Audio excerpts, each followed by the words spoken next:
ইয়া আইয়ুহাল ইনসান ইন্নাকা কাদিহুন ইলা রব্বিকা কাদহান ফামুলাকি।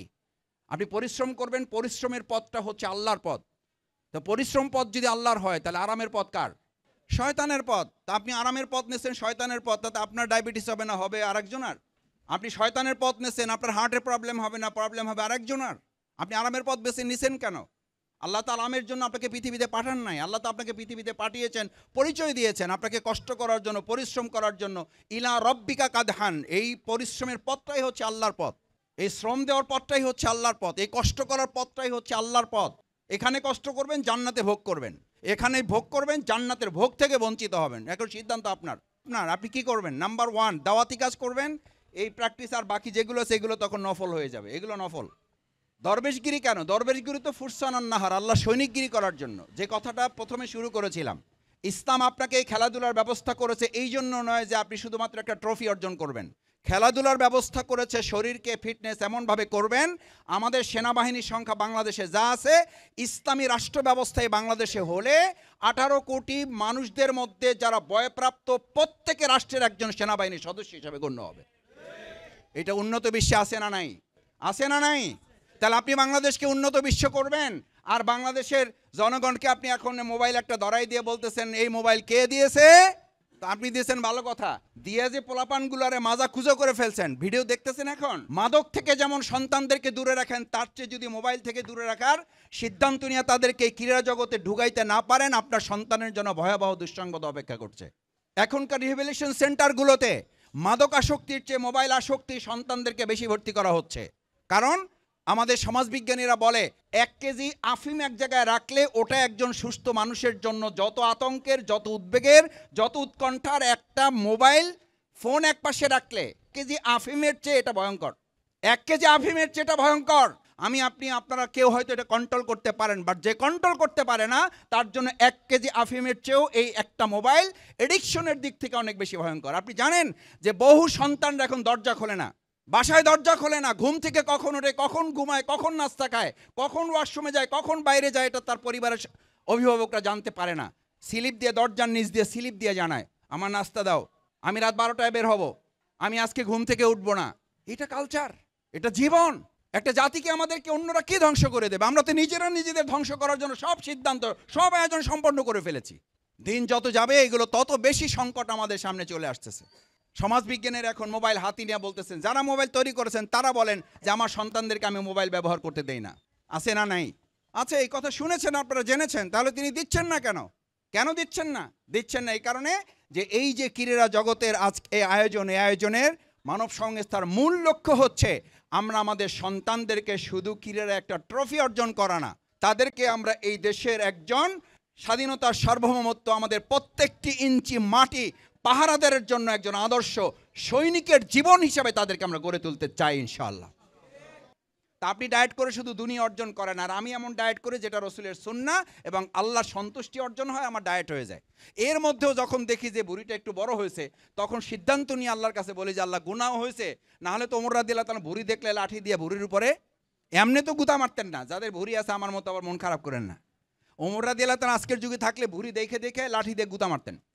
ওই যুগে মেরেছেন গুতা, এখানে আছেন গুতা মেরেছেন। কি আল্লাহর দিনের কাজ করেন? কি আল্লাহর দিনের কাজ করেন যে ভুঁড়ি হয়ে গেছে? এখনো দেখবেন আল্লাহ তাআলা ন্যাচারাল কিছু ফিজিক্যাল মানে জেনেটিক্যাল কিছু ব্যাপারে অনেক সময় হয়, সেটা ভিন্ন ব্যতিক্রম। কিন্তু ন্যাচারালি আমাদের সমাজে যেটা হচ্ছে, ওমর রাদিয়াল্লাহু তাআলার একটা বর্ণনা আছে সিরাতে ইবনে হিশাম। রাসূল সাল্লাল্লাহু আলাইহি সাল্লাম ওমর রাদিয়াল্লাহু তাআলার যুগে আইএমএ জাহিলিয়া যুগ ছিল না? ছিল না, ছিল। তো সেই যুগে যদি ওমর রাদিয়াল্লাহু তাআলা কাউকে দেখতেন নিচের দিকে তাকায় হাঁটতেছেন আর বুকটা টান করা নাই, ওকে পিছন থেকে কলার ধরতেন। তুমি কি ইসলাম গ্রহণ করেছো? কে ইসলামের কথা তুমি পালন করো যে তোমার বুক টান করা হাঁটা দেখেই যদি তোমার বাতিল শক্তি এবং প্রতিপক্ষের মধ্যে হৃদয় কাঁপুনি তৈরি না হয়, তাহলে তোমার হাঁটার মধ্যে ইসলাম আসে নাই। দিস ইজ ইসলাম। আপনি রাসূল সাল্লাল্লাহু আলাইহি সাল্লামের সুন্নাহ মানেন, আপনি রাসূল সাল্লাল্লাহু আলাইহি সাল্লামের দাড়ি মানেন, টুপি মানেন, নামাজের আগে পরের সুন্নাহ মানেন, এই সব যদি আপনি মানেন, তাহলে রাসূল সাল্লাল্লাহু আলাইহি সাল্লামের চরিত্রটা মানতে হবে। রাসূল সাল্লাল্লাহু আলাইহি সাল্লামের গোটা চরিত্রকে এক জায়গায় করে বলেছেন আল জিহাদু খুলুকি, আল জিহাদু খুলুকি। জিহাদ হচ্ছে আমার চরিত্র, জিহাদ হচ্ছে আমার বৈশিষ্ট্য, জিহাদ হচ্ছে আমার জীবন, জিহাদ হচ্ছে আমার হ্যাবিচুয়াল, আমার জীবন হচ্ছে জিহাদ। জিহাদ মানে খালি মারামারি কাটাকাটি করা না, সর্বোচ্চ প্রচেষ্টা চালানো, হাক্কা জিহাদিহি, অন্যায় দূর করা, চাঁদাবাজ দূর করা। আমরা আমাদের এই শাহবাগে কোনো চাঁদাবাজ দেখতে চাই?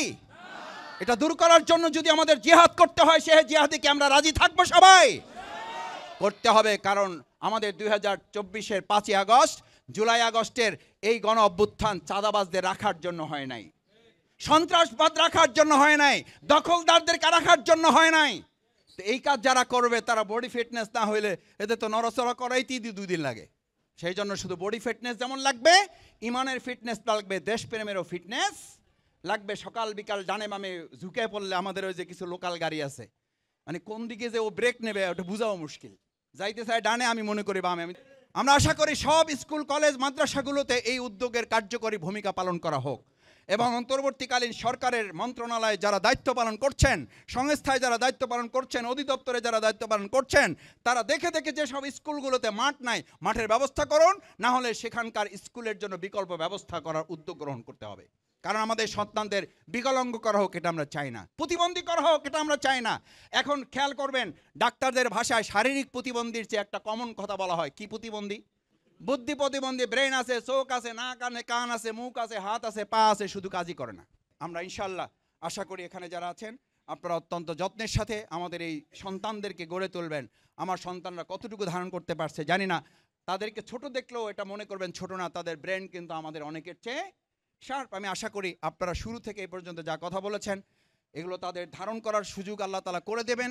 আপনারা যারা শিক্ষক মণ্ডলী আসছেন, মুরব্বীরা আসছেন, আমার সুধী মণ্ডলী যারা আসছেন, আমাদের হিন্দু সম্প্রদায়ের যারা আসছেন, তাদের সবাইকে ধন্যবাদ জানাই যে ইসলাম এমন একটা ধর্ম সেখানে সবাই মিলে ভালো থাকার সুযোগ আছে।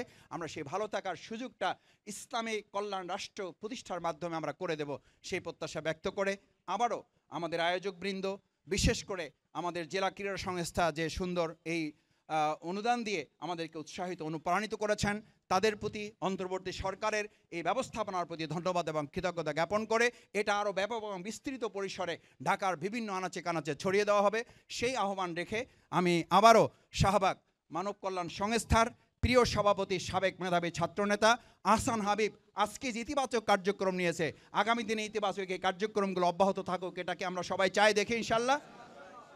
আল্লাহ তাআলা কবুল করুন, সবাই বলুন আমিন।